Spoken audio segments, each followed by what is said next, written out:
Rowdy sheeter Bikla Shiva ಕೊಲೆ ಪ್ರಕರಣದಲ್ಲಿ ಈ ಪ್ರಕರಣದ 5ನೇ ಆರೋಪಿ ಭೈರತಿ ಬಸವರಾಜ್ ಅರೆಸ್ಟ್ ಆಗಿದ್ದಾಗಿದೆ.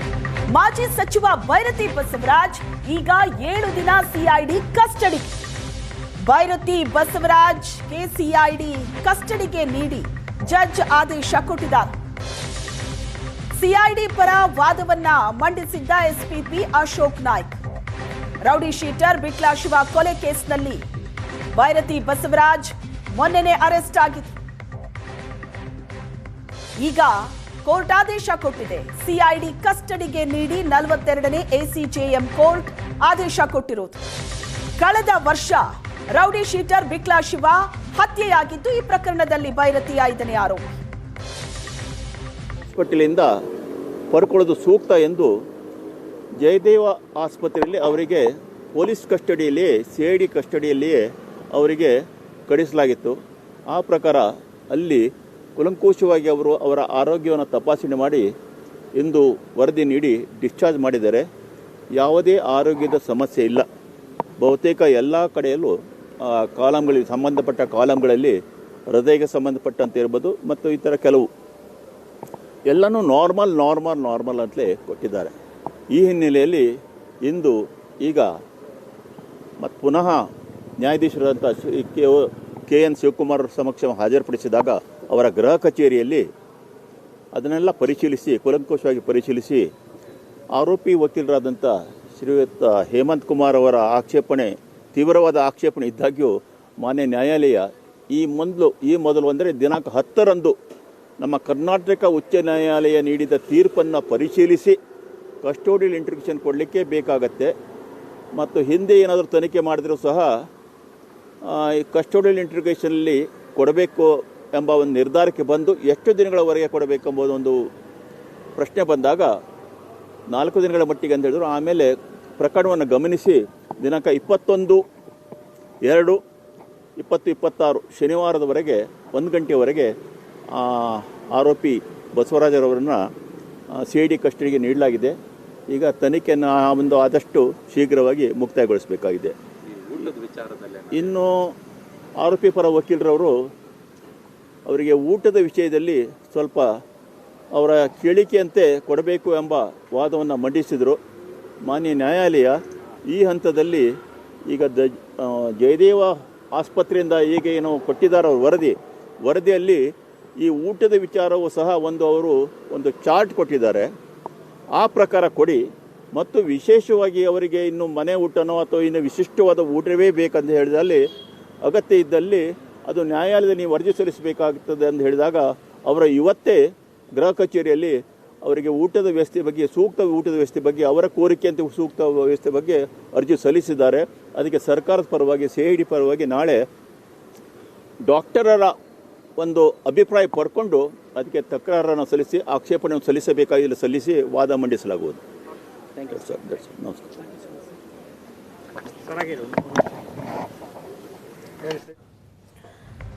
ಭೈರತಿಗೆ 7 ದಿನ ಸಿಐಡಿ ಕಸ್ಟಡಿಗೆ ನೀಡಿದೆ ಕೋರ್ಟ್. ಮೊನ್ನೆ ತಾನೇ ಭೈರತಿ ಬಸವರಾಜ್ ಅರೆಸ್ಟ್ ಆಗಿತ್ತು. ರೌಡಿ ಶೀಟರ್ ಬಿಕ್ಲಾ ಶಿವ ಹತ್ಯೆ ಪ್ರಕರಣದಲ್ಲಿ ಭೈರತಿ ಬಸವರಾಜ್ ಬಂಧನದಿಂದ ತಪ್ಪಿಸಿಕೊಳ್ಳೋದಕ್ಕೆ ಶತ ಪ್ರಯತ್ನ ನಡೆಸಿದ್ರು. ಹೈಕೋರ್ಟ್ ನಂತರ ಸುಪ್ರೀಂ ಕೋರ್ಟ್ ನಿರೀಕ್ಷಣಾ ಜಾಮೀನು ಸಿಗದ ಕಾರಣ ಭೈರತಿ ಬಸವರಾಜ್ ಬಂಧನ ಆಗಿದೆ. ಈ ನಡುವೆ ಅನಾರೋಗ್ಯದ ಸಮಸ್ಯೆ ಕೂಡ ಇಟ್ರು. ಹಾರ್ಟ್ಗೆ ಸಂಬಂಧಿಸಿದಂತೆ ಸಮಸ್ಯೆ ಅಂತ ಟ್ರೀಟ್ಮೆಂಟ್ ಕೂಡ ಆಗಿದೆ. ಈಗ ಸಿಐಡಿ ಕಸ್ಟಡಿಗೆ ನೀಡಿ ಜಡ್ಜ್ ಆದೇಶ ಕೊಟ್ಟಿದ್ದಾರೆ. ಇಷ್ಟೊತ್ತು ಎಸ್ಪಿಪಿ ಮಾತಾಡಿದ್ರು. ಆರೋಗ್ಯದ ಸಮಸ್ಯೆ ಬೇರೆ ಏನಿಲ್ಲ, ವರದಿ ಬಂದಿದೆ. ಒಂದು ಚಾರ್ಟ್ ಕೊಟ್ಟಿದ್ದಾರೆ ಊಟದ ವಿಷಯದಲ್ಲಿ, ಅದನ್ನ ಫಾಲೋ ಮಾಡಬೇಕು. 7 ದಿನ ಕಸ್ಟಡಿಯಲ್ಲಿ ಇರ್ತಾರೆ, ಸಿಐಡಿ ಕಸ್ಟಡಿಯಲ್ಲಿ. ಈ ಪ್ರಕರಣದಲ್ಲಿ ವಿಚಾರಣೆ ಎದುರಿಸಬೇಕೀಗ. ಬಿಕ್ಲಾ ಶಿವ ಕೊಲೆ ಆರೋಪದಲ್ಲಿ ಭೈರತಿ ಬಸವರಾಜ್ ಅರೆಸ್ಟ್ ಆಗಿದ್ದಾರೆ. ಬಿಜೆಪಿ ಶಾಸಕ ಭೈರತಿ ಬಸವರಾಜ್ ಮನೆಗೆ ಬಿಜೆಪಿ ನಾಯಕರು ಭೇಟಿ ನೀಡಿದರು. ಸಂಸದ ಗೋವಿಂದ ಕಾರಜೋಳ, ಬಿಜೆಪಿ ರಾಜ್ಯಾಧ್ಯಕ್ಷ ವಿಜಯೇಂದ್ರ ಭೇಟಿ ನೀಡಿದರು. ಕೆಆರ್ ಪುರಂನಲ್ಲಿದೆ ಶಾಸಕ ಭೈರತಿ ಬಸವರಾಜ್ ಮನೆ. ನಿನ್ನೆ ವಿಪಕ್ಷ ನಾಯಕ ಆರ್ ಅಶೋಕ್ ಭೇಟಿಯ ಬೆನ್ನಲ್ಲೇ ವಿಜಯೇಂದ್ರ ಭೇಟಿ ಕೊಟ್ಟಿದ್ದಾರೆ. ಸದ್ಯ ಸಿಐಡಿ ವಶದಲ್ಲಿದ್ದಾರೆ ಬಿಜೆಪಿ ಶಾಸಕ ಭೈರತಿ ಬಸವರಾಜ್. ವಿಜಯೇಂದ್ರ ಭೇಟಿ ಕೊಟ್ಟಂತ ದೃಶ್ಯ ನೋಡ್ತಾ ಇದೆ. ನಾವು ಬಸವರಾಜ್ ಕುಟುಂಬದ ಜೊತೆ ಇದ್ದೀವಿ ಅಂತ ವಿಜಯೇಂದ್ರ ಹೇಳಿಕೆ ಕೊಟ್ಟಿದ್ದಾರೆ. ರಾಜಕೀಯ ಷಡ್ಯಂತ್ರ ಇದು, ಹೇಗೆಲ್ಲ ನಡೀತಾ ಇದೆ ನನಗೆ ಗೊತ್ತಿದೆ. ನನ್ನ ಮೇಲೆ, ತಂದೆ ಯಡಿಯೂರಪ್ಪ ಮೇಲೆ 30ರಿಂದ 40 ಕೇಸು ಎದುರಿಸಿದ್ದೀವಿ ನಾವು.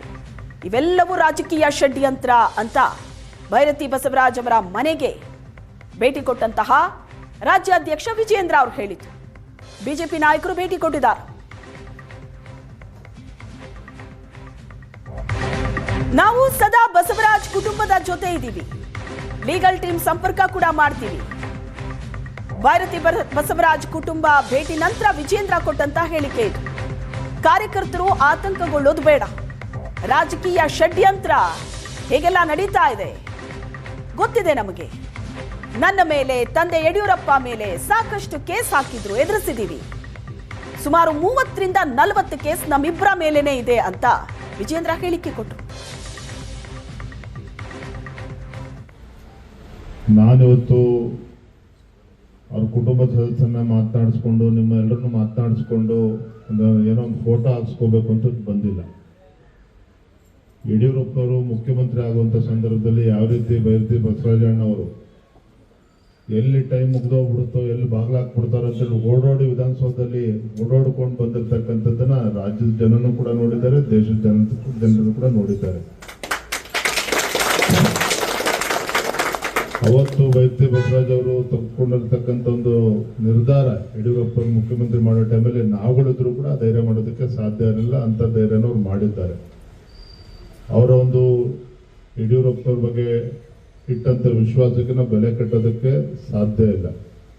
ನಾನು ಇಷ್ಟು ಮಾತ್ರ ಸಂದರ್ಭ ಹೇಳ್ತೇನೆ, ಇವೆಲ್ಲವೂ ಕೂಡ ನಮ್ಮ ಪರೀಕ್ಷೆಯ ಸಮಯ. ನಾವು ಕೂಡ 20-30 ಕೇಸ್ಗಳು ನಾನು ಕೂಡ ಎದುರಿಸಿದ್ದೇನೆ. ತಂದೆಯವ್ರ ಮೇಲೆ, ಕುಟುಂಬದ ಮೇಲೆ ಹಾಕಿದಾಗ ಈ ರಾಜಕೀಯ ಷಡ್ಯಂತ್ರಗಳು ಹೇಗಾಗಿ ನಡೀತಾವೆ ಎಲ್ಲವೂ ಕೂಡ ನಮಗೆಲ್ಲ ಗೊತ್ತಿದೆ, ನಿಮ್ಗಳಿಗೂ ಕೂಡ.